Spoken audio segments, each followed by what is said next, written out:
In the bustling heart of New York City, where skyscrapers pierce the sky like ambitious dreams, I slammed my coffee cup down on my desk at Apex Marketing, spilling a few drops onto my keyboard. My coworker, Sarah, was gushing about her upcoming wedding to her perfect fiancé, a guy she described as cold and distant but oh so successful. Little did I know, the man who walked into our office that morning, with his sharp jawline and commanding presence, would shatter my assumptions and drag me into a whirlwind of emotions I never saw coming. My name is Alex Thompson, a 28-year-old graphic designer who's always kept his personal life under wraps in this cutthroat corporate world. Being gay in a place where casual homophobia still lingers in watercooler jokes isn't easy, so I focus on my work, creating campaigns that sell dreams to people who probably have their lives more figured out than I do.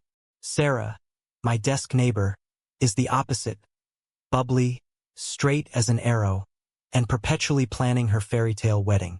"Alex, you have to meet Ethan," she said that day, her eyes sparkling. "He's coming by for lunch. He's a bit reserved, but once you get to know him, he's amazing." When Ethan arrived, he was everything Sarah had described. Tall, broad-shouldered, with an air of unapproachable confidence that screamed alpha male in the worst way. He barely nodded at me as Sarah introduced us, his blue eyes scanning the room like he owned it. I pegged him immediately as the type, straight, privileged, probably from old money, the kind who views emotions as weaknesses. But as he sat down across from us in the break room, something felt off. His gaze lingered on me a second too long, and when Sarah excused herself to take a call, he leaned in. "So, Alex, Sarah tells me you're the creative genius here. What's your secret?" His voice was deep, almost teasing, and I felt a spark I hadn't expected. I brushed it off, chalking it up to my overactive imagination. After all, he was engaged to Sarah. We chatted about work, but his questions veered personal, my hobbies, my weekend plans. It was disarming, and by the time Sarah returned, I was flustered. As they left for lunch, I overheard him say to her, "Your friend Alex seems interesting." Sarah laughed it off, but I couldn't shake the feeling that something was amiss. That evening, at a company happy hour, Ethan showed up alone. Sarah had bailed with a headache, she texted. He slid into the booth next to me, ordering a whiskey neat. "Mind if I join? Sarah's out, but I could use the company." The bar was dimly lit, filled with the hum of after-work chatter. Ethan opened up more than I anticipated. He talked about his job as a tech startup founder, the pressures of building something from nothing in Silicon Valley before relocating to New York. "People think I'm cold," he admitted, swirling his drink. "But it's just a shield. Life's thrown me some curves." I nodded, sharing bits about my own struggles, coming out to unsupportive parents back in Ohio, the isolation of city life. He listened intently, his eyes softening. By the end of the night, we were laughing over shared stories of bad dates, though I carefully avoided mentioning mine were with men. The next day at work, Sarah was all apologies for ditching. "Ethan said he had a great time with you guys," she beamed. But her words gnawed at me. Was he playing some game? Over the following weeks, Ethan started dropping by the office more often, always finding excuses to talk to me. We'd grab coffee, discuss design trends, but the conversations deepened. He confessed his engagement to Sarah felt more like a business arrangement than love. Her family had connections that could boost his startup. "It's complicated," he said one afternoon in Central Park, where we'd wandered during lunch. "Society expects certain things." I felt a pull toward him, a dangerous attraction. He was straight, engaged, yet his touches lingered. A hand on my shoulder, a knowing smile. One evening, after a late project, he invited me to his apartment for a drink. "Just to unwind," he said. His place was sleek, minimalist, overlooking the Hudson. As we talked, he admitted, "Alex, you're different. You see through the facade." My heart raced. Was this flirting? I confronted him gently. "What about Sarah?" He sighed. "It's not what you think." The revelation hit like a storm. Ethan wasn't Sarah's fiancé. That was her cousin's name, Ethan Harlow, not Ethan Hale, the man before me. Sarah had mentioned her fiancé briefly, but I'd misheard the last name in the office noise. This Ethan was her brother, adopted, hence the different vibe. I came to the office to check on her, he explained. But meeting you, it changed things. He was gay, too, closeted in his conservative family circle, using the alpha persona to hide his vulnerabilities. Our connection wasn't imagined. It was real, but joy was short-lived. Sarah noticed our growing closeness and confronted me. "Are you hitting on my brother?" she accused, her voice laced with disbelief and a hint of disgust. The office buzzed with whispers. Rumors of favoritism, of me turning straight men. Ethan's family, old-school New York elites, got wind and pressured him to distance himself. "They think being gay is a phase," he told me over a tense phone call. "But I can't pretend anymore." We decided to keep seeing each other secretly, stolen moments in coffee shops and late-night walks. The drama escalated when Ethan's startup pitched to investors tied to his family. Coming out could tank it all. I urged him to be true to himself, but he wavered, torn between love and ambition. One night, in a heated argument in his apartment, he said, "Alex, you don't understand the stakes. My whole life is built on this image." The conflict spilled into my world too. My boss, overhearing office gossip, pulled me aside. "Keep your personal life out of work," he warned, implying my orientation was a liability. Friends questioned my choices. Why pursue someone so conflicted? Society's judgments weighed heavy. The expectation that gay men should stick to safe relationships, not challenge straight-passing alphas like Ethan. As tensions built, Ethan faced an ultimatum from his family. End it or lose their support. He chose me, but the fallout was brutal. Sarah felt betrayed, accusing us of deceit. The office became a minefield of sidelong glances. Yet, in the midst of chaos, our bond strengthened, built on shared pain and defiance. The city lights blurred as Ethan and I navigated the aftermath. We moved our meetings to quieter spots, like a small bookstore in Brooklyn where the shelves shielded us from prying eyes. There, amid the scent of old paper, he opened up about his past, growing up in a family where success meant conforming, where his adoptive parents praised his alpha drive but ignored his inner turmoil. "I dated women to fit in," he confessed, his hand brushing mine under the table. "But it never felt right." I shared my own scars. The high school bullying, the college years of hiding, the job interviews where I downplayed my identity. Our conversations wove a tapestry of empathy, but external pressures mounted. Ethan's startup hit a snag when a key investor, a family friend, hinted at withdrawing if personal distractions persisted. "They know about us?" Ethan said one evening in Prospect Park, the autumn leaves crunching underfoot. "It's not just business. It's judgment." Sarah's reaction evolved from shock to anger. She cornered me at work. "How could you do this to my family? Ethan's not like you." Her words stung, revealing the subtle homophobia beneath her liberal facade. I defended us, but it fractured our friendship. The office divided. Some colleagues supported quietly, others gossiped loudly, debating if workplace romances crossed lines, especially same-sex ones. Ethan and I argued more. "Maybe we should pause," he suggested during a rainy night walk along the East River. "For your sake." I refused, accusing him of cowardice. "This is what society does. Makes us doubt ourselves." The fight ended in tears, but reconciliation followed, our passion reignited by the shared fight against norms. A turning point came at a company event, a gala in Midtown. Ethan attended as Sarah's plus one, but his eyes sought mine across the room. When a drunk coworker made a crude joke about gays in the office, Ethan snapped. "Enough," he said loudly, drawing stares. "Alex is twice the man any of you are." The room hushed, and in that moment he outed us both. Whispers erupted, but Ethan stood firm, pulling me close. The backlash was swift. Social media buzzed with anonymous posts, former colleagues debating if Ethan's alpha image was a lie, if our relationship was a publicity stunt. Family dinners turned into interrogations. Ethan's parents demanded he fix this. "You're throwing away your future," his father bellowed over a tense call I overheard.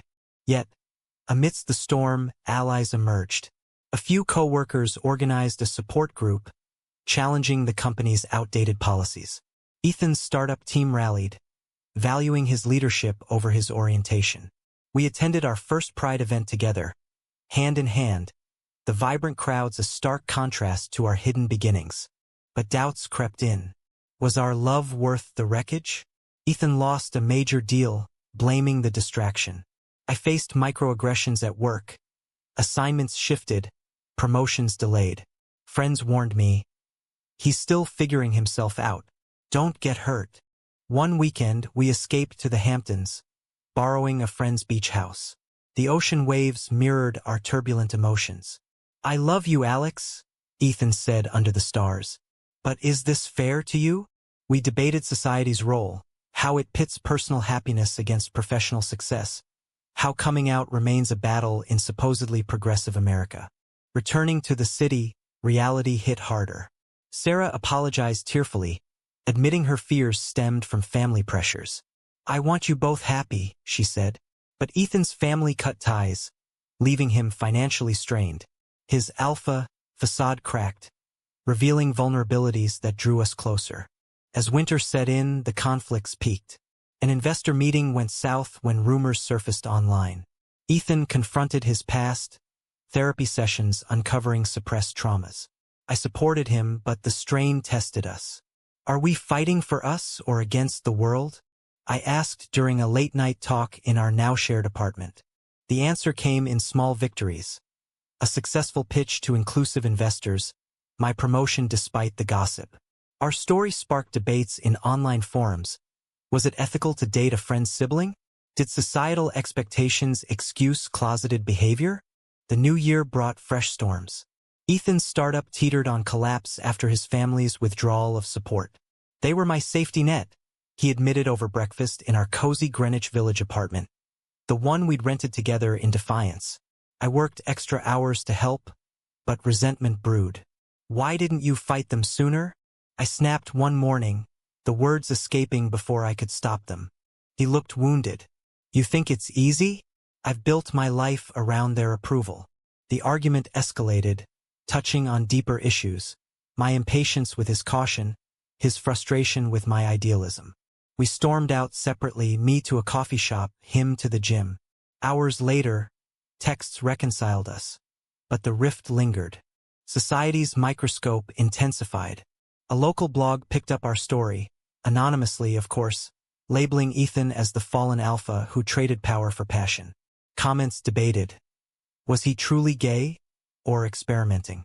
Did I manipulate him? The scrutiny invaded our privacy, with strangers approaching us on the street, some supportive, others hostile. At work, my boss called a meeting. Alex, your situation is affecting team morale. He suggested a transfer, framing it as opportunity, but I saw the discrimination. I filed a complaint with HR, sparking an internal investigation. Colleagues split.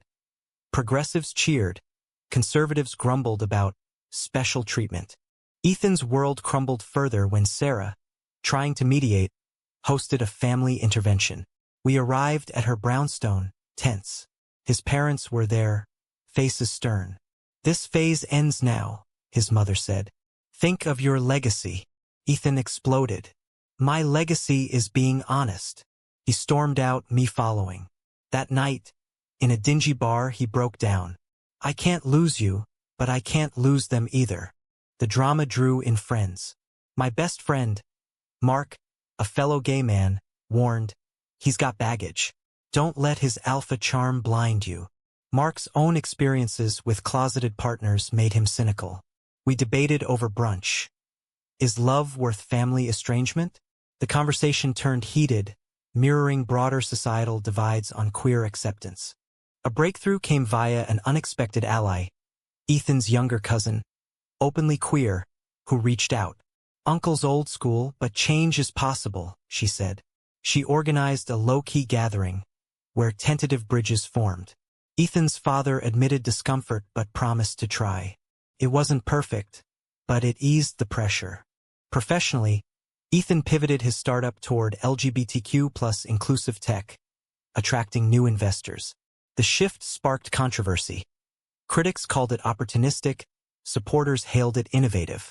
Online forums buzzed. Does personal identity belong in business? Our relationship deepened amid the chaos. Weekend getaways to upstate New York offered respite, where we hiked trails and planned futures. Imagine a world without hiding, Ethan mused by a campfire. But reality intruded, a hate mail incident, anonymous threats online, reminding us of persistent bigotry. The climax hit at a tech conference in San Francisco, where Ethan was keynote speaker. Rumors preceded him, and during Q&A, an audience member challenged, "How can we trust a leader who hid his truth?" Ethan paused, then owned it. "Hiding made me weak. Loving Alex made me strong." The room erupted in mixed applause and boos. Backstage, we embraced, but the exposure invited more backlash. Protests outside his office, boycotts threatened. Returning to New York, we faced the ultimate test. Sarah revealed she was pregnant, with her actual fiancé, the one I'd mistaken Ethan for initially. The family focused on that joy, sidelining our drama, but it highlighted contrasts. Her straight path celebrated, ours scrutinized. In therapy together, we unpacked it all: societal expectations, internal conflicts. "We're not just fighting for us," the counselor said. "You're challenging norms." It resonated, but exhaustion set in. One night, Ethan asked, "Is this sustainable?" I didn't have an answer. As spring bloomed, small wins accumulated. Ethan's family attended a neutral dinner. My work environment improved post-investigation. Yet, debates raged in our circle. Should closeted individuals be outed by circumstances? Is alpha masculinity compatible with vulnerability? With renewal in the air, Ethan and I sought stability. We volunteered at a local LGBTQ+ center, channeling our experiences into advocacy. There, we met others with similar stories. Men torn between identity and expectation, families grappling with change. It grounded us, but external conflicts persisted. A major investor pulled out, citing instability. Ethan raged. "This is discrimination." We consulted lawyers, building a case against bias in venture capital. The process was grueling, exposing systemic issues. How queer entrepreneurs face higher hurdles. How alpha traits are prized only in straight men. Media caught wind, turning our personal saga into a public debate. A New York Times op-ed questioned, "In 2026 America, is the closet still a necessity for success?" Comments flooded, some empathetic, others accusatory, claiming we sought attention. Social media trolls targeted us, debating if our relationship was authentic or a trend. Friends hosted interventions of their own. Mark argued, "You're romanticizing struggle. Walk away." Sarah, now mellowed by impending motherhood, defended, "Love isn't easy, but it's worth it." The discussions mirrored national conversations on queer rights, with recent laws fluctuating between progress and regression. Ethan's family thawed slowly. His mother called, apologizing for past words. "I want to understand." We visited for awkward teas, navigating topics like pride parades and adoption. His father remained distant, but silence replaced hostility. It sparked hope, but also questions. Can forced acceptance ever be genuine? Professionally, I thrived, landing a lead role on a diversity campaign. Ironically, it drew on our story, without names, of course. Colleagues applauded, but whispers lingered. He got it because of the drama. It fueled imposter syndrome, making me question merit versus identity. Our bond tested further when Ethan considered relocating the startup to a more inclusive city like Seattle. "Better environment," he said. I balked. Running away? The fight exposed fears. Mine of abandonment, his of stagnation. Reconciliation came via compromise. Stay, but advocate louder. Pivotal moment arrived at Pride Month. We marched together, banners high, amid cheers and counter-protests. A heckler shouted slurs, but Ethan stood tall, kissing me publicly. Cameras captured it, going viral. Support poured in, but so did hate, death threats, doxing attempts. We hired security, the reality of vulnerability hitting hard. In quieter times, we reflected. Society's not ready, Ethan said on our balcony, city hum below. But we're forcing the conversation. I agreed, but wondered the cost. Health suffered, stress-induced insomnia, anxiety spikes. Therapy helped, but debates ensued. Is personal sacrifice necessary for societal change? Allies multiplied. A celebrity entrepreneur endorsed Ethan's startup, boosting funds. The influx came with strings, public appearances as power couple. We navigated it carefully, avoiding exploitation while using the platform. Online panels discussed, does visibility help or hinder the community? As summer waned, closure neared. Ethan's family attended Sarah's baby shower, where tentative peace reigned. His father pulled him aside. I'm trying, son. Tears flowed, bridges mending. But full acceptance? Debatable. My own family reached out, inspired by news snippets. Proud of you, my mother texted a first. It healed old wounds, but highlighted disparities. Why does visibility demand such effort? The startup stabilized, innovative apps launching to acclaim. We celebrated privately, toasting resilience. Yet, questions loomed. Had we won, or merely survived? In the fading light of autumn, Ethan and I stood stronger, our journey a testament to endurance. The startup flourished, inclusive policies drawing talent. We spoke at events, sharing our story to inspire, but always mindful of the toll. Society's shifts were incremental. Laws evolved, attitudes softened, but prejudices persisted. Family ties mended unevenly. Ethan's parents visited our apartment, conversations stilted but sincere. Sarah's baby arrived, a joyful distraction uniting us. Holding the newborn, Ethan whispered, "One day, maybe us." It sparked dreams of adoption, but also fears of societal hurdles for gay parents. Professionally, accolades came. My designs won awards, Ethan's company featured in Forbes. But success invited scrutiny, articles debating if our alpha-beta dynamic, a media coin term, reinforced stereotypes. We countered in interviews. Love defies labels. Friends evolve too. Mark admitted envy, his cynicism masking loneliness. We set him up with a contact from the center, fostering new connections. Broader debates raged. In a post-acceptance era, do stories like ours still matter? As winter returned, we planned a quiet commitment ceremony. Not legal yet in all senses, but symbolic. Invites went out, responses mixed. Some RSVPs joyful, others absent. It underscored ongoing divides. Reflecting on our path, from mistaken identity to defiant love, we marveled at the growth. Conflicts had forged us, society's judgments tempered by our resolve. Yet, the journey wasn't over. It was a continuum.